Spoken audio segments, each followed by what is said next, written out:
যে অনেক খোঁজাখুঁজির পরে অস্পিতি নিছে, ইতালিতে অস্পিতি নিয়ে কিস মারছে, মানে কিস মারার চেষ্টা করতেছেন।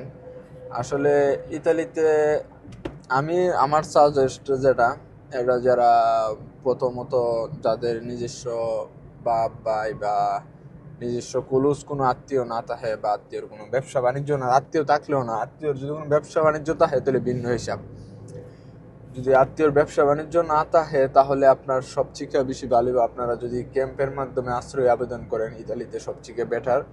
কারণ এই দেশে আপনি আসার সাথে সাথে মানে খুব কম সংখ্যক লোকই কারণ কাজ করতে পারে আপনার, মানে একবার 100 থেকে 5 জন কাজ করতে পারে, আর 95 জনই বসে থাকতে হয়, কারণ নিতে চাই না। কারণ আপনি যখন ইতালিতে ঢোকার পরে মানে 6-7 মাস আপনি থাকবেন, তারপরে দেখা গেছে আপনার কাছে ভাষাটা ইজি লাগতে পারে, ইতালিয়ান ভাষাটা, বা আপনি যদি বলতে না পারেন বুঝতে পারেন, তখন দেখা গেছে কি আপনার নিয়ে আপনার যে কোনো জায়গায় কাজ করানো যায়।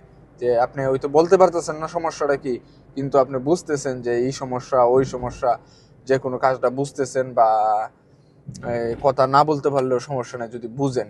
কিন্তু প্রথম অবস্থা যখন ইতালিতে মানুষ আসে তখন কিন্তু কিছুই বুঝে না। কারণ এই জন্য আমি সবাইকে সাজেস্ট করি, কারণ সবাই যাতে ইতালিতে আসার পরে এই ক্যাম্পের মাধ্যমে আশ্রয় আবেদন করলে এখানে মোটামুটি ভাষা শিক্ষার একটা কোর্স করতে পারে, তারপরে ভালো একটা সময় থাকতে পারে। দেখা গেছে ওই সময়ের ভিতরে মানুষ নিজেকে গুছিয়ে নিতে পারে কাজের জন্য।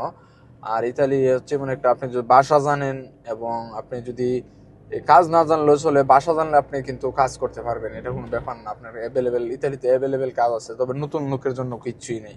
কারণ নতুন যারা আসে সবাই, আমরাও 1 বছর 6 মাস বসার পরে তারপরে কিন্তু কাজ স্টার্ট করছি। তো ইউটিউবে এক ভাই কমেন্ট করছে আর কি, আমার কাছ থেকে সাজেস্ট নিতে চাইছিল।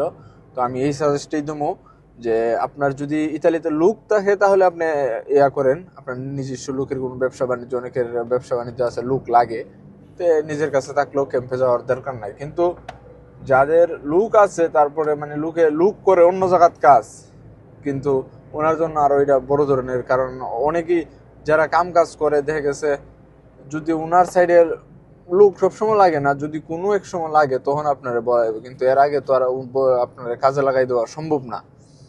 তো আমি সবাইকে এইটাই সাজেস্ট করব, যারা ভবিষ্যতে আসবেন এবং যারা ইতালিতে অবস্থান করতেছেন, যারা এখনো কিস মারেন নাই, তারা চাইলে কিন্তু এই ক্যাম্পের যে সুযোগটা এটা কিন্তু কাজে লাগাতে পারেন।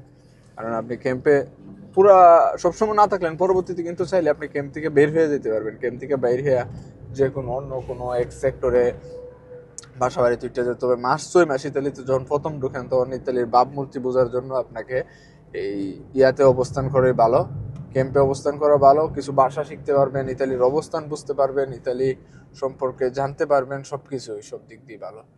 তো সবাই ভালো থাকবেন, এই পর্যন্তই, সবাই ভালো থাকবেন।